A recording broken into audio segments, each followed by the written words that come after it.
Ciao amici! Arrivando a Monte d'Accoddi ci si sorprende nel trovare, isolata nella pianura, una costruzione così singolare ed imponente. Ci sono molte teorie, ma nessuno sa se l'enigmatica struttura sia una piramide, un altare, un antico tempio o forse un tumulo. Lo scopo della struttura è stato ampiamente dibattuto e alcuni studiosi hanno suggerito che si tratti di una ziggurat, una massiccia struttura in pietra costruita nell'antica Mesopotamia.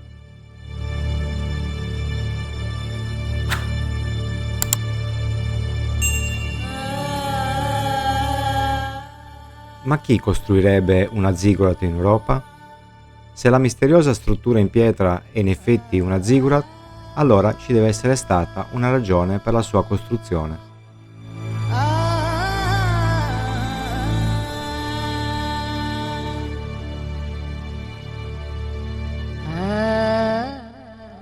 Oggi la Sardegna può sembrare un luogo isolato, difficile da raggiungere, ma nell'antichità questo è stato un centro importante per molte civiltà antiche. Egizi, greci, romani, fenici e genti della Mesopotamia hanno visitato la Sardegna.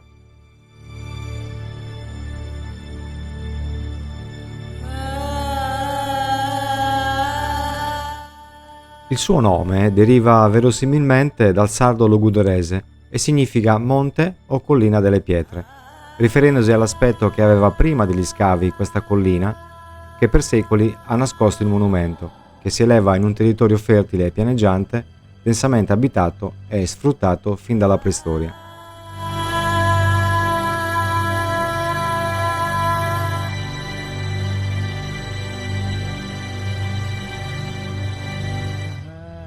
Vaste necropoli a Domus Deianas sono presenti attorno a quest'area, così ricca di testimonianze archeologiche, come attestano i due menhir collocati in un campo ad est dell'altare, dal quale provengono due pietre sferoidali di probabile valenza sacra, interpretate da alcuni come simbologie astrali.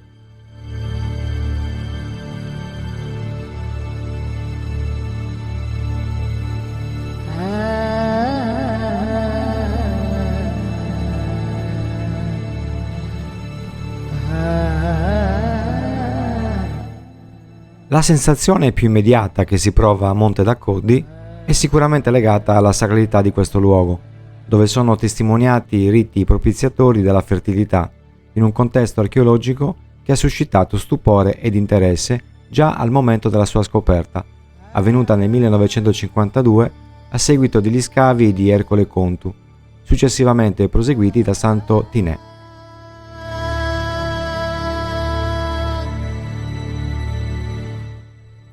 Grazie al lavoro degli archeologi è stato possibile ricostruire le diverse fasi che hanno caratterizzato questo sito, a partire da un primo villaggio con capanne di forma ovaleggiante attribuite al Neolitico medio, 4500 a.C., o al Neolitico recente, e nella fase riferita alla cultura di Ozieri, 3200-2800 a.C., un secondo villaggio con capanne quadrangolari, al centro del quale fu edificata un'area di culto megalittica con lastre di pietra per le offerte ed un menhir.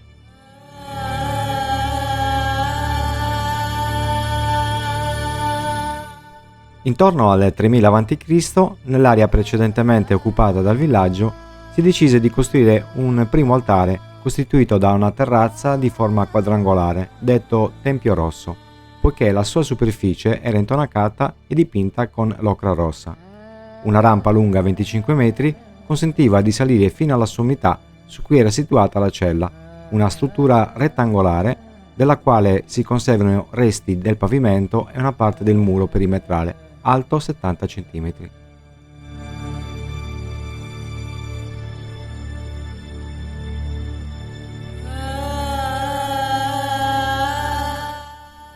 Probabilmente, in seguito ad un incendio intorno al 2800 a.C., al primo altare fu sovrapposta una seconda struttura a gradoni, di maggiori dimensioni, costituita da una piattaforma a tronco piramidale, rivestita con grandi massi calcarei.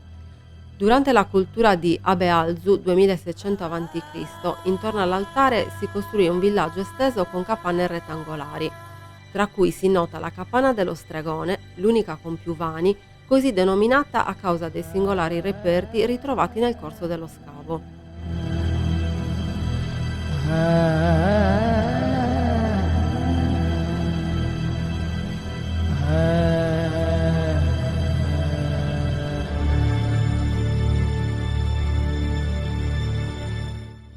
Il villaggio santuario divenne durante l'Eneolitico un riferimento religioso forse di valenza sovralocale, ma già durante l'età del bronzo non veniva più riconosciuto come luogo di culto, così come ha indicato il ritrovamento di una sepoltura infantile datata alla cultura di Bonnanaro, 1800 a.C.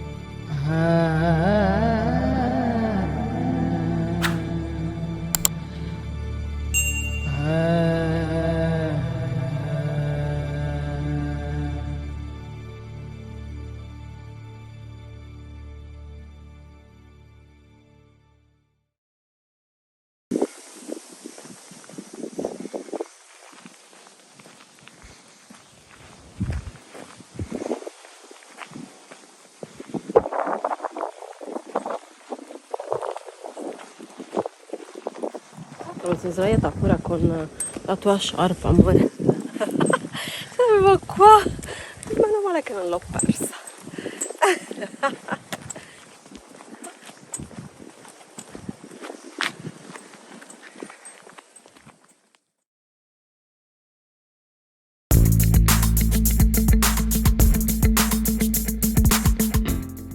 Cheremule, un piccolo centro in provincia di Sassari, nella parte nord-occidentale della Sardegna, circondato dal verde dei boschi, da vulcani spenti e nuraghi.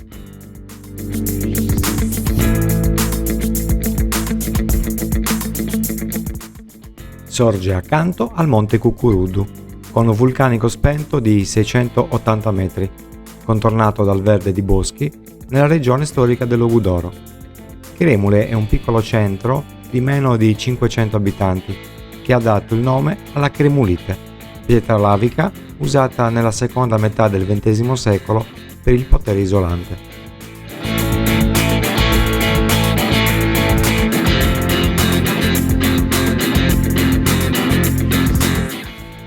Il paese è all'interno, infatti, di un territorio costellato dai crateri vulcanici del Melogu, divenuti monumento naturale protetto nel 1994.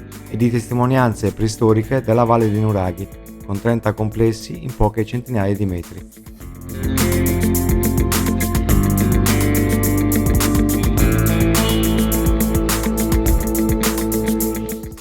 L'edificio principale è la chiesa parrocchiale di San Gabriele Arcangelo, patrono celebrato il 29 settembre, costruita nel XVI secolo in forme gotico-aragonesi.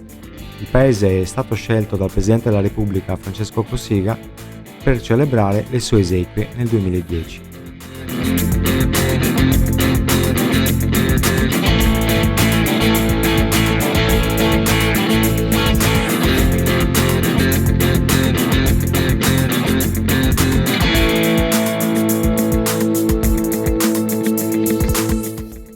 Il paesaggio è insolito e unico. Piccole alture, a volte aguzze, a volte arrotondate e talvolta tagliate da tavolati pianeggianti. Oltre ai nuraghi nel suo territorio si trovano anche necropoli ipogeiche prenuragiche, in particolare la necropoli di Musedu, con alcune Domus Deianas riportanti graffiti e protomi taurine all'interno e all'esterno. Inoltre sono disseminate alcune pinnetas, caratteristiche costruzioni pastorali in pietra di forma conica.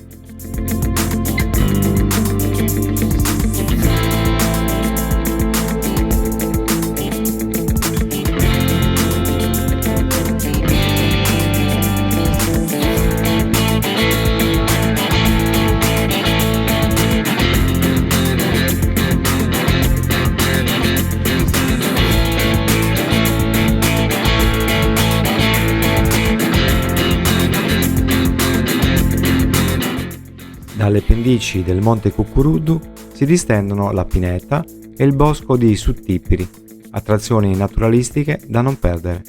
Quindi, quale migliore occasione per visitare questo paesino, unico nel suo genere?